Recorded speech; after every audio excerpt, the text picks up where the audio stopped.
Gagal jantung kronis pada dasarnya adalah versi kronis dari gagal jantung akut yang disebabkan oleh gangguan kontraksi ventrikel kiri, yaitu gagal jantung sistolik atau relaksasi ventrikel kiri.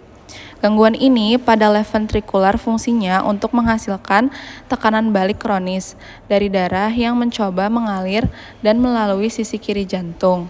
Dan cara kami menggambarkannya seperti halte bus yang ada di video, di mana terlalu banyak bus muncul pada saat yang sama menyebabkan antrian. Bus-bus di jalan dan lalu lintas di belakang, mereka semua terhenti dan menyumbat jalan.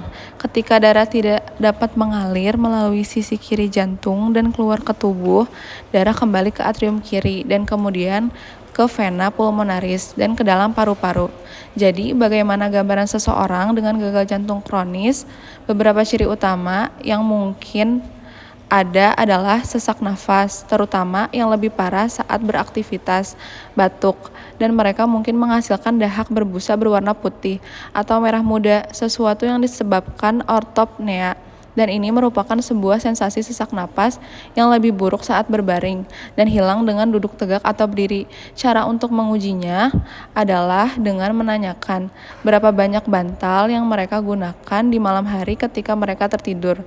Dyspnea nocturnal paroxysmal, dan kita akan membahas sedikit tentangnya. Bahwa dalam hitungan detik dan edema perifer sehingga mereka mungkin mengeluh pergelangan kaki bengkak. Mari kita bicarakan sedikit tentang paroxysmal nocturnal dyspnea. Ini adalah istilah yang digunakan untuk menggambarkan pengalaman pasien yang tiba-tiba terbangun di malam hari dengan serangan yang parah, sesak nafas, dan batuk akut. Yang digambarkan oleh pasien adalah terbangun tiba-tiba di tengah malam. Saya merasa sesak napas akut dan batuk dan mengi yang sangat parah, dan yang harus mereka lakukan adalah duduk di sisi tempat tidur atau mengambil napas. Mereka mungkin merasa ingin bangun dan berjalan mengelilingi ruangan dan terkesiap karena tercekik atau tenggelam, dan mereka ingin pergi ke jendela dan membukanya dalam upaya untuk mendapatkan udara segar dan udara ke dalam paru-paru mereka. Menit-menit ini gejala biasanya membaik dalam beberapa menit. Apa mekanisme yang mungkin menyebabkan hal ini terjadi? Pertama, berbaring terlentang di malam hari memungkinkan cairan untuk menetap di area permukaan paru-paru yang luas di sebagian besar permukaan paru-paru. Berdiri atau duduk, hal ini membaik saat mereka tertidur. Inilah sebabnya ketika mereka mengalami gejala ketika cairan turun ke dasar paru-paru dan paru-paru bagian atas menjadi lebih jernih, sehingga mereka dapat menggunakannya secara lebih efektif keduanya saat tidur.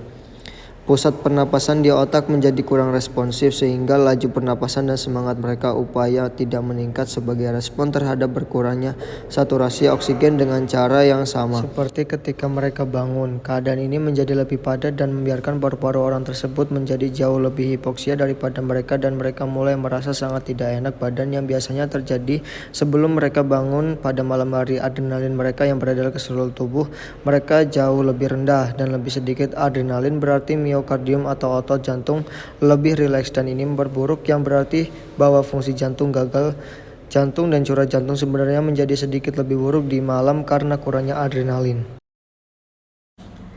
Mari kita bicara tentang bagaimana mendiagnosis gagal jantung kronis. Penting untuk melakukan penilaian klinis, jadi ambil riwayat yang jelas dan periksa pasien untuk mendengarkan suara retakan basal di paru-parunya. Menunjukkan adanya cairan yang menumpuk di sana untuk mencari edema di pinggirannya, serta tanda dan gejala gagal jantung kronis lainnya. Kita dapat melakukan tes darah, BNP, dan secara khusus kita menggunakan peptida natriuretik tipe B proterminal N atau NT-proBNP. Kita juga menggunakan ekokardiogram dan juga EKG.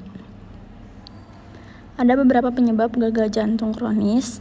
Yang pertama ada penyakit jantung iskemik, kemudian ada penyakit jantung katup untuk pasien lanjut usia, dan ada juga hipertensi, lalu ada aritmia yang umumnya biasa disebut fibrilasi atrium. Mari kita bicara sedikit tentang pengelolaan gagal jantung kronis, dan ini didasarkan pada pedoman tahun 2018. Ada baiknya kita melihat sekilas pedoman tersebut sebelum mulai melakukan perawatan apapun. Ini adalah ringkasan singkatnya. Jadi, hal pertama yang perlu kita lakukan adalah memeriksa BNP lalu merujuk ke spesialis ahli jantung.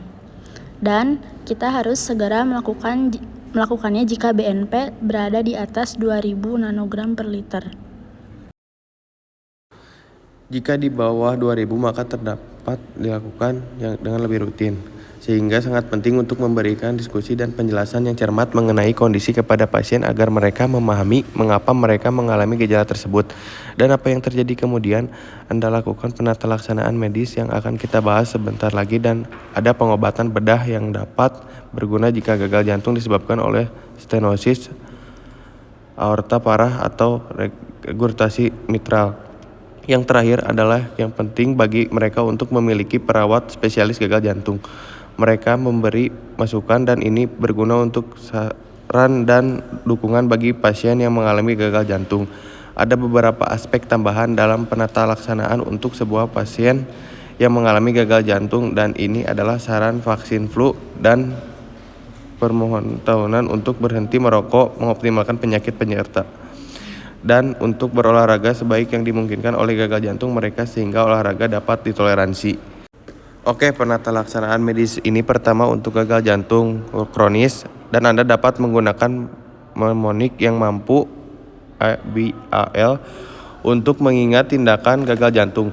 Sehingga hari pertama adalah untuk ACE inhibitor dan contoh dari ACE inhibitor yang dapat Anda gerakan adalah pil dorongan yang kuat-kuat yang dikencangkan sebaik mungkin karena dapat mentoleransi hingga 10 mg sekali sehari. B adalah untuk beta blockade untuk contoh bahkan adalah hukum masyarakat yang sekali lagi adalah titrasi hingga 10 mg. Sebagai yang terbaik yang dapat mereka toleransi jika dengan ACE inhibitor dan beta blocker mereka masih memiliki gejala. Anda dapat menambahkan huruf ketiga antagonis aldosteron selama 1 jam dan contoh antagonis aldosteron adalah spironolactone atau pemain yang dikenal dengan L terakhir adalah untuk diuretik loop dan ini digunakan untuk memperbaiki gejala dan Anda dapat menggunakan sesuatu seperti Frisma 40 mg sekali sehari atau bumetadin 1 mg sekali sehari dan ini dapat disesuaikan dengan seberapa baik obat tersebut memperbaiki gejala dan Anda ingin memilikinya sesedikit mungkin. Beberapa detail tambahan hanya untuk memberi Anda beberapa konteks tentang penghambat reseptor mnemonik ABL dan aldosteron atau ARB dapat digunakan sebagai pengganti ACE inhibitor di mana ACE inhibitor tidak dapat ditoleransi. Contoh IRB adalah kondensartan yang dapat dititrasi hingga 32 mg sekali sehari. Anda ingin menghindari ACE inhibitor pada pasien dengan katup jantung sampai dokter spesialis memeriksanya dan memutuskan apa yang harus dilakukan.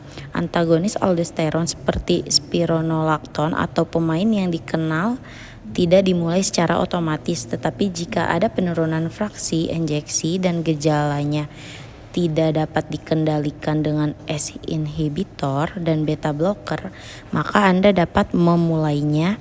Dan hal terakhir yang perlu diperhatikan adalah pasien yang kebutuhan fungsi ginjalnya dipantau dengan sangat ketat selama mereka berada tentang diuretik ACE inhibitor dan antagonis aldosteron karena ketiga obat tersebut dapat menyebabkan gangguan elektrolit.